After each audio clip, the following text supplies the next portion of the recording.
So I'm going to talk about Cyberwar because I saw this kind of mentioned a lot over the last maybe 2.5, 3 years, especially starting with Russia-Ukraine, and then moving to what is happening in the Middle East. So a quick disclaimer, I guess the most important part is that I am going to talk about real war and physical war, so if you're feeling comfortable with the idea of warfare, then feel free to leave at any time. So a little bit about me. So I've worked in cybersecurity professionally for about 14 years, a mixture of pen tester, offensive security, red teaming, and then more recently worked in application security. I run the OWASP Newcastle chapter along with 3 other chapter leaders who are here today. If you live in the Northeast and not aware of OWASP, then feel free to come talk to me afterwards. I used to be a SCADA engineer, which will become apparent in a few slides' time. And apparently, watching cars go around in a circle for 24 hours is not everyone's idea of fun, but it's certainly how I like to spend my time.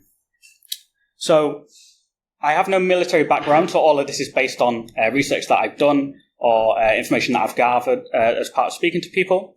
So I'm going to talk about what I see as traditional warfare.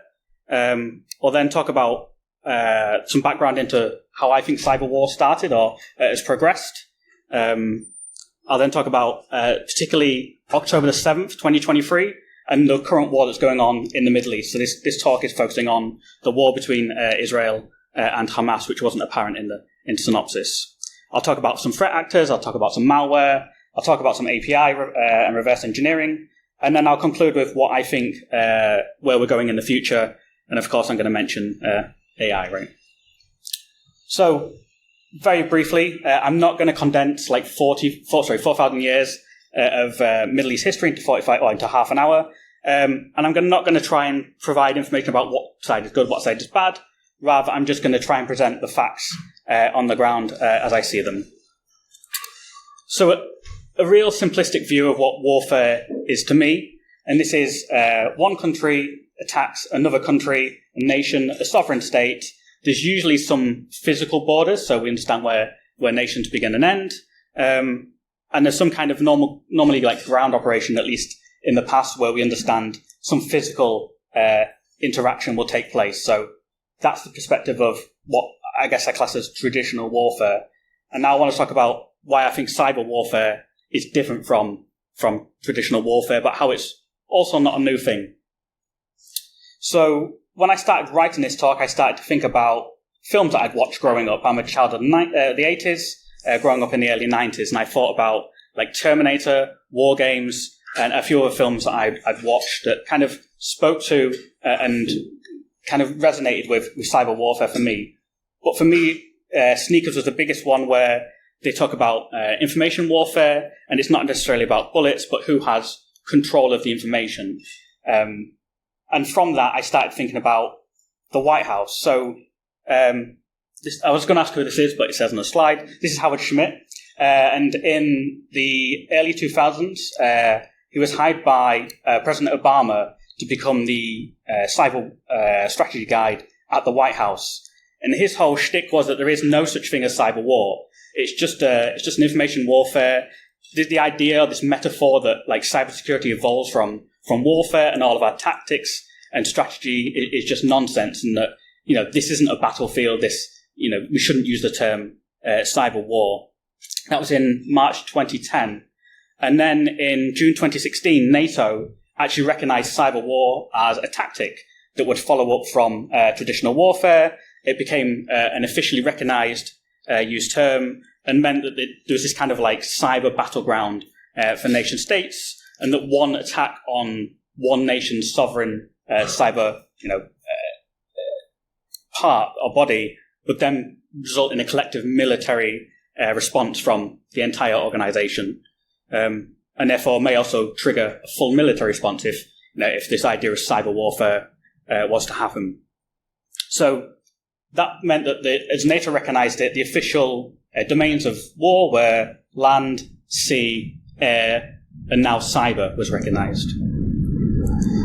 So I mentioned that I used to be an industrial control systems engineer, and I'm not going to ask anyone to play GeoGuessr as to where this is, but I started thinking about the first time that I could think cyber war or warfare was happening. So this is Natanz in Iraq.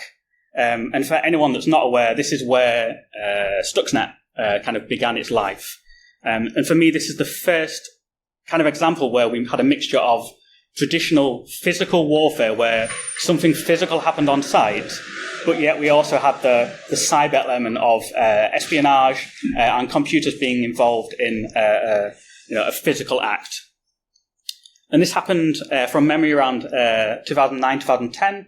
And at the time, this was the most advanced, or described as certainly the most advanced malware ever written. It targeted very specific Siemens processors. It targeted very particular Iranian nuclear centrifuges. And the idea was that it would compromise Iran's ability to make nuclear power. And it did this by using 4 Windows 0 days and stole 2 digital certificates. And it's been attributed to 2 Western nation states, and the estimate is that it took hundreds of developers around about 5 years to come up with this complexity and this power to be able to compromise a physical nuclear power station. So I mentioned that the body of this talk is now going to talk on from about the Middle East and talk about what happened from the 7th of October 2023, which was 364 days ago. So for anyone that's not been following the news, almost 52 weeks ago today, there was an invasion of Israel by 4,000 Hamas fighters, 1,200 Israelis killed, and 251 hostages taken. And the reason why I'm explaining this is because I need to explain to you how small Israel is in the terms of cyber war. So in the context of a physical war, Israel, on there I've also included Judea and Samaria and Gaza, for which is what I took from the official government statistics. You can see it's a pretty small country, right? Like we're somewhere in the northeast, and that probably takes us down to about London. So not a huge country, not very wide. It's about 21 miles across and about 150 kilometers in length. And the reason why I'm doing this is to provide context around this. So on the left-hand side, you can see Israel blowing up rockets, and on the right-hand side, you can see enemy fire. And the way that this works in Israel is that when their Iron Dome defensive system is activated, citizens get an alert. So they download an app called Red Alert, and this is the app, and it tells them, hey, you need to, go into a shelter, hide, or be at a certain location, or you're not allowed to meet in large groups.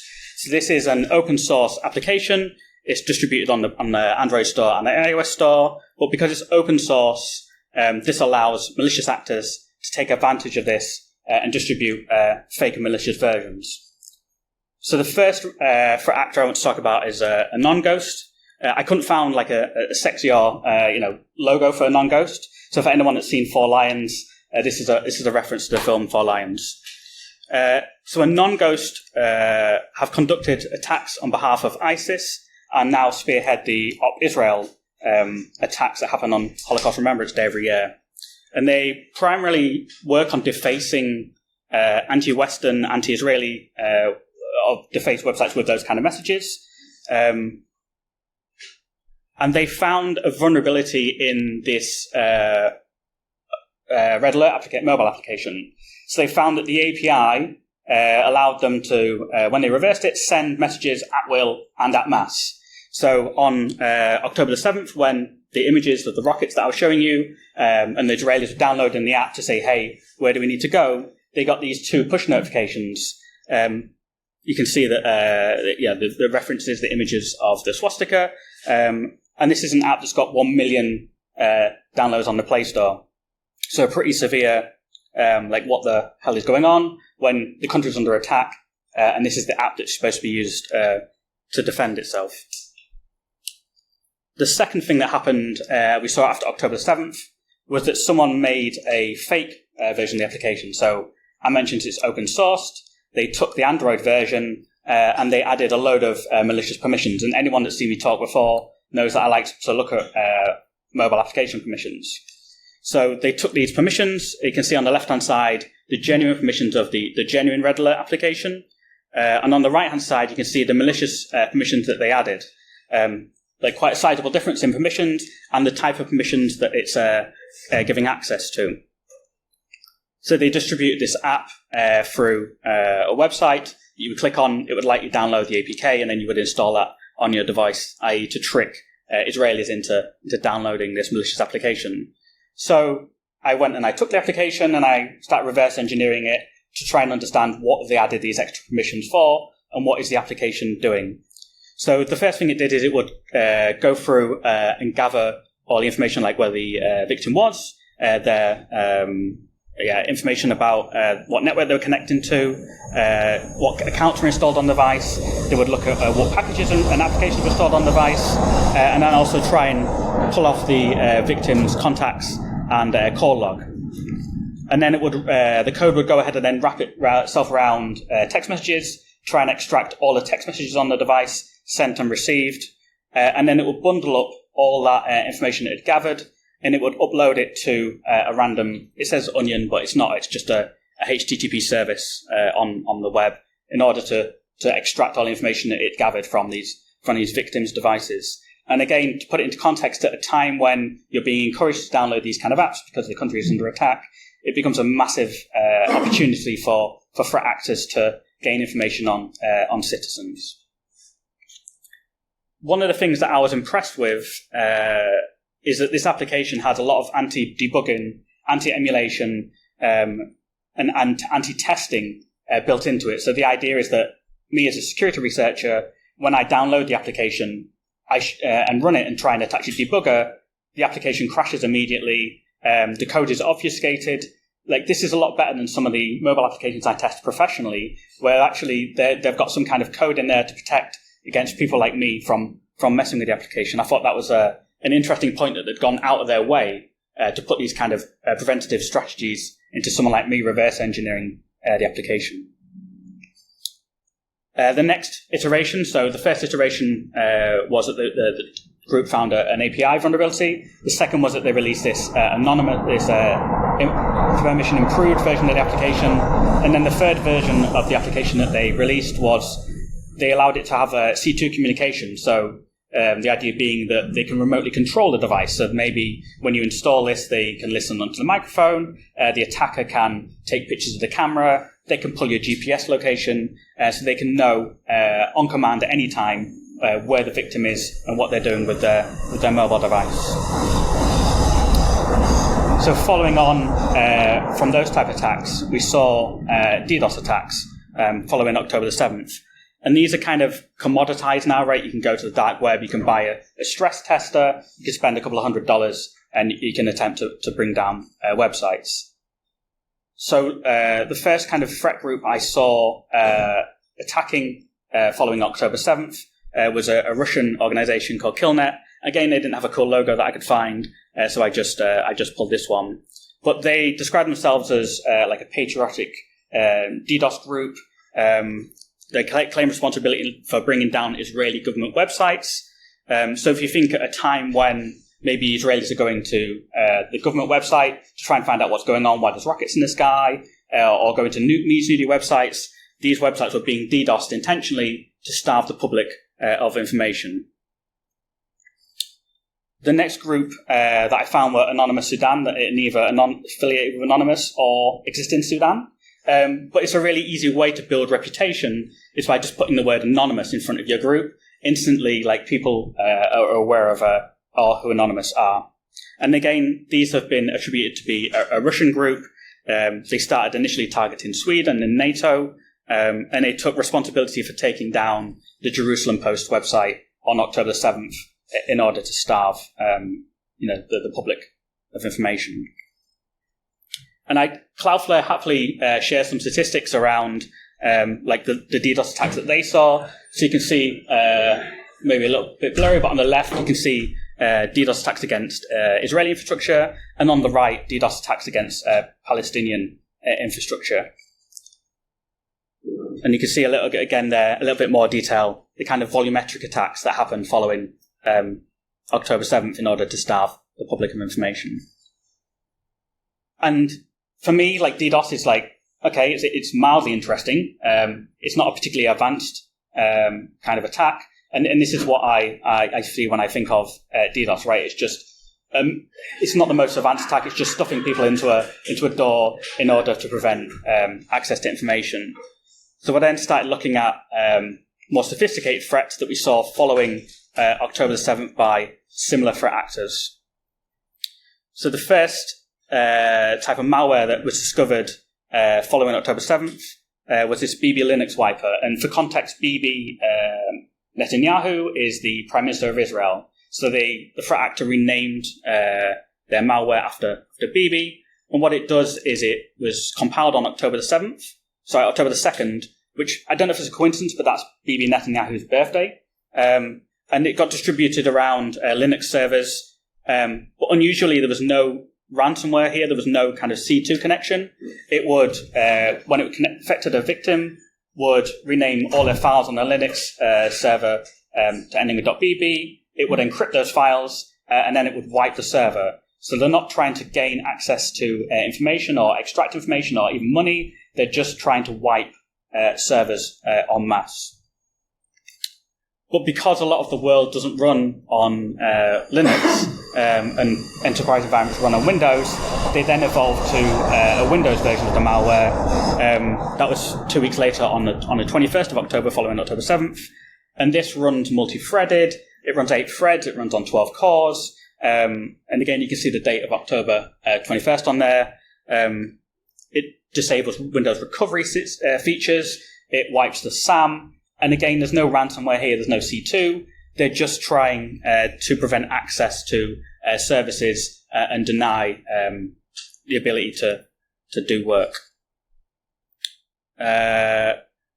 Another threat group, I'll skip over these briefly, but this is Storm 1133, and they were setting up fake accounts on LinkedIn. So they were actually trying to target Israeli citizens, Israeli developers, and say, hey, we've got jobs for you, fill in this form, download this, code, run it, try and get information from speaking to developers about what systems they're working on, how they work.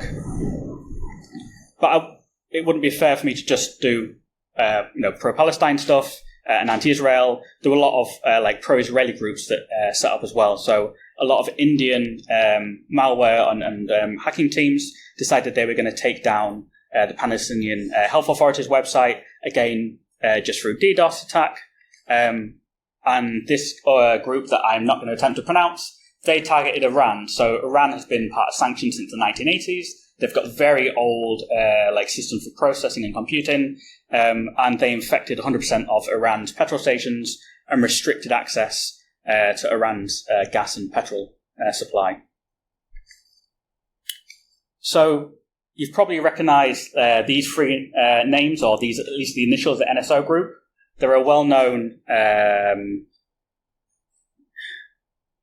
of questionable, authority and ethics around what they do, but they essentially sell spyware. And I found it interesting that following the October 7th attack, where victims were taken hostage, the NSO group was called to plant malware onto Israeli hostages' phones in order then for the Israeli government to run that malware and use GPS to locate some of the hostages, which they did at zero cost. Just found that an interesting use of the NSO group's capabilities, I guess, for want of a better term. So I've talked about DDoS. I want to talk about a little bit about what we saw on the ground in DDoS. So you can see there's like a bit of a gap in the timeline, and that is because we saw a significant peak of attacks of DDoS trying to bring down our infrastructure following October 7th. And Cloudflare allows you to do some cool stuff where it'll figure out whether the traffic that you're seeing during a DDoS attack is robots or human, using some of its heuristic features. So actually we saw that a lot of the attacks were coming from automation, which makes sense. But it's interesting that Cloudflare has the ability to detect robotic, automated, volumetric DDoS attacks and provide the information to us as a customer. So I can't remember who said this, and I wish I did because I think it's a really great quote, but it gives the idea that warfare is no longer just warfare, and there's this kind of merging between like cyber war and physical on-the-ground operations. I quite like that quote, the idea that they kind of, you're not just going to do one or the other, you kind of do them both going forward. So I mentioned about what do I think the future of cyber warfare looks like. First of all, you can see every country that's coloured in has an officially recognised offensive security capability. I don't think it'll be too long before we see every country here have the ability to conduct offensive security operations. I think, secondly, we'll see a synchronized on-the-ground operation mixed with some kind of cybersecurity operation, complementing each other as part of a physical attack and a cyber attack. And I think where you see AI, because like it's 2024 and everyone's using AI, so following October 7th, you can see that like images generated like this, which is really weird. Like I still don't understand why AI can't figure out that humans have got 5 fingers, but okay, sure. And we like I looked for AI and warfare everywhere, and you can see like every quote I found, like it has some mention of AI, some mention of cyber warfare. So I think I want to talk about what we learned as an organisation during and following October 7th. So that war is no longer just nation versus nation, right? We've got activists that we talked about. There's threat groups we talked about. It's not just physical boundaries and physical threats. It's these other factors adding in to complexity. Skiddies are still being skiddies and running DDoS at scale. No matter what, and the fact that it's just, it can be defended, but they're still happening in order to starve the public of information. And we see more advanced attacks like the malware that I mentioned and the capabilities that brings. But I don't think we should be so negative, and I want to provide some feedback about what I think we can do as part of defending ourselves as we go back to our organizations and as cybersecurity practitioners. So the first thing is running a tabletop. We found this really beneficial of like, let's go through an attack, let's go through a cyber warfare scenario, let's pretend that like, this person wasn't available, like what would be the consequences, run through those types of tabletop exercises. NCSC's got like a really good tabletop in the box exercise that you can just go through, get the right people involved and actually understand if something was to happen, how would you play this out? The second one is disaster recovery tests. You might have backups, but actually, have you tested those backups? Do they restore? Do they work? Have the right people got access to them? Are they in a separate region, a separate AWS account? So just going through the process of restoring them, making sure they're available and work was a huge piece of work for us and worthwhile. Threat intel, we used a lot of threat intel following October 7th. I found that super useful. The CERT were really great, both in Israel and the UK. At providing information to us. AV, the basics. And DDoS tests, the Netherlands government have a really good stress testing ability, so you can deploy a lab, you can point it at your production infrastructure, and you have full control of like, hey, this is now affecting something, stop. It allows you to test your mitigations around DDoS without actually hugely affecting production and being able to call it off when you need to. You can spin up a number of servers, you can control date and time, the volume of that infrastructure. So that was a huge piece of an advantage of doing this kind of work. And I would be aghast if I didn't talk about supply chain management. So for anyone who wasn't aware, last month there was a large attack in Lebanon, which resulted as a compromise of supply chain. So I want to thank those people. Chris Pritchard did a great talk at SteelCon in 2021, I believe, 2022, about IDF and Mossad, and talked about some of the capabilities that Israel have. It's worth a watch.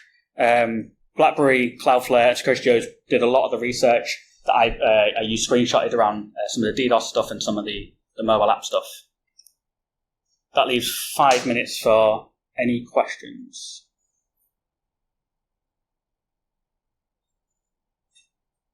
Yeah, sure. You said that the Android app has some mechanisms for how did you get around this? So you can, if you try to run it, it would crash. If you put it in an emulator, you can play with the emulators. You can give it different strings so it doesn't detect that it's an emulator. In an emulator, you can then attach a debugger because it doesn't think it's an emulator. So just like a slow process of putting in controls. Because that gives you the actual running application at that point. At the back, yeah.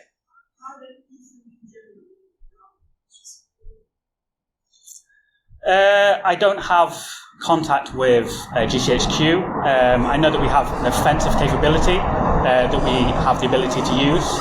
And I guess from my perspective as an ICS engineer, I don't think we're particularly ready. I think a lot of critical national infrastructure is running a lot of probably old and vulnerable systems. But I think like as a community, as people, practitioners, we're getting better.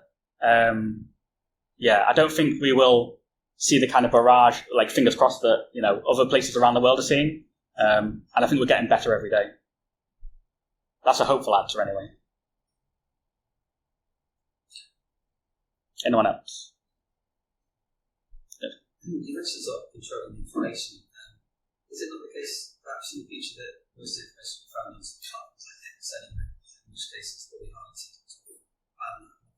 Yeah, and the AI images that the one that I posted was an AI generated image on X. Yeah, and I guess it is harder to control the narrative, and it's easier to spread like misinformation once you've got like this volumetric, people are retweeting or liking on and sharing. Yeah, I think it is harder.